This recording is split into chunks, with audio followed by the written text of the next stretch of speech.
So today, we're going to dive into a really groundbreaking paper. It details one of the biggest steps yet towards a technology that honestly could change just about everything, the quantum internet. I mean, just think about it. What if we could send messages that were literally impossible to hack?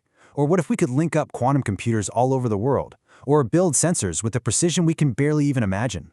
Well, to do any of that, we need a way to send quantum information from point A to point B perfectly and securely. But there's a huge problem. Quantum information is ridiculously fragile. You can't just, copy and paste it and hit send. The solution to this problem sounds like it's pulled right out of a sci-fi movie, but I promise you, it is very, very real. It's called quantum teleportation, and it's the absolute key to getting around that fragility problem and building a network that can send quantum states anywhere on the planet. Okay, so as soon as I say teleportation, I know what you're thinking. Star Trek, right? Beam me up, Scotty. We've got to get that image right out of our heads. We are not talking about moving people or things around. The reality is actually way more subtle and, in a lot of ways, much cooler. So here's the absolute most important thing to get. Quantum teleportation doesn't move matter, it moves information. Think about it like this. It's not like you're faxing an object. It's more like you're transferring its one-of-a-kind, unique quantum blueprint from one particle to another, and you're doing it instantly, no matter the distance. And here's the catch. In the process, the original blueprint is destroyed. Boof! It can only exist in one place at a time.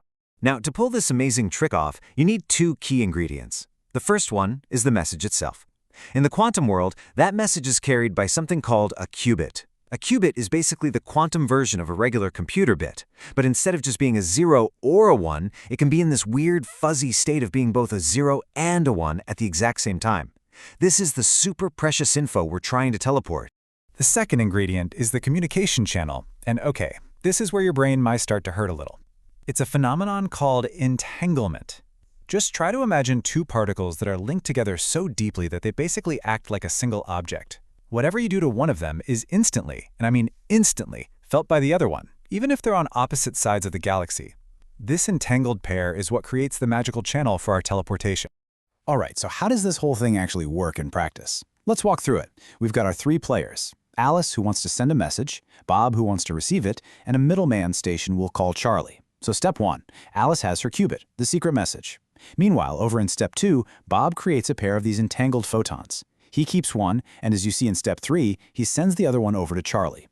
Alice also sends her original qubit to Charlie. Now here comes the magic trick. Step 4. Charlie takes the two particles he has, Alice's original and the one from Bob, and performs this really special measurement on them. This measurement links them together, but it also destroys Alice's original qubit. But because of entanglement, that information isn't lost. The very instant that measurement happens, bam! As you see in step 5, the information is zapped over to the photon that Bob kept, creating a perfect replica of Alice's original qubit, now in a brand new place. So that's the theory. It's a beautiful idea. But, going from a cool concept on a whiteboard to a real, working machine, especially one that's super accurate over long distances, well, that's been a massive challenge for years. Let's dig into how this team finally pulled it off. First off, just look at who was involved. This wasn't some small lab project. This was like the Avengers of science. You had heavy hitters from Caltech and Fermilab, rocket scientists from NASA's JPL, and even telecom experts from AT&T. This was a huge, serious effort to build a piece of the future. And their mission was crystal clear. They weren't just trying to prove this could be done in some perfect, isolated lab. No, they wanted to build a system that was tough, super accurate, and this is the really important part, built using practical, off-the-shelf parts that you could actually buy. The goal was to make a real blueprint that other people could copy and use to build an actual quantum network.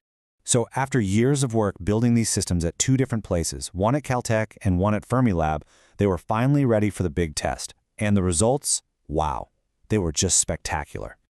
First, let's talk distance. They successfully teleported these qubits over 44 kilometers of fiber optic cable.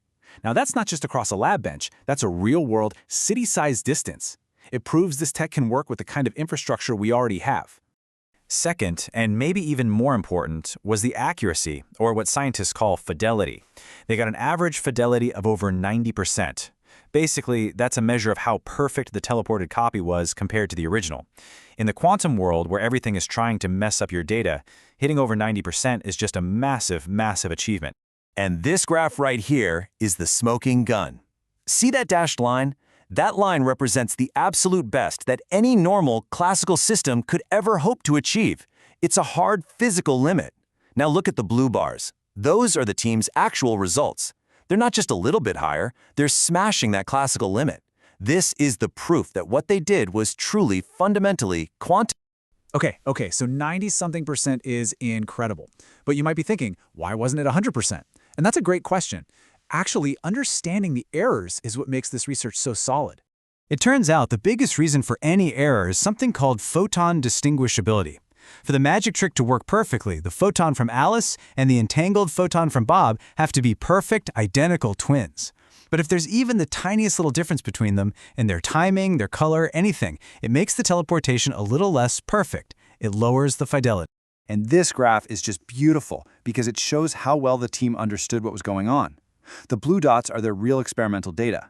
The red line is their mathematical model predicting what the data should be based on those tiny photon imperfections. And look at that, they match perfectly. This means they didn't just get a good result by accident. They knew their system inside and out so well that they could predict exactly how it would behave. That is incredible science. All right, so let's zoom back out for a second. We've got 90+% fidelity, teleporting over 44 kilometers.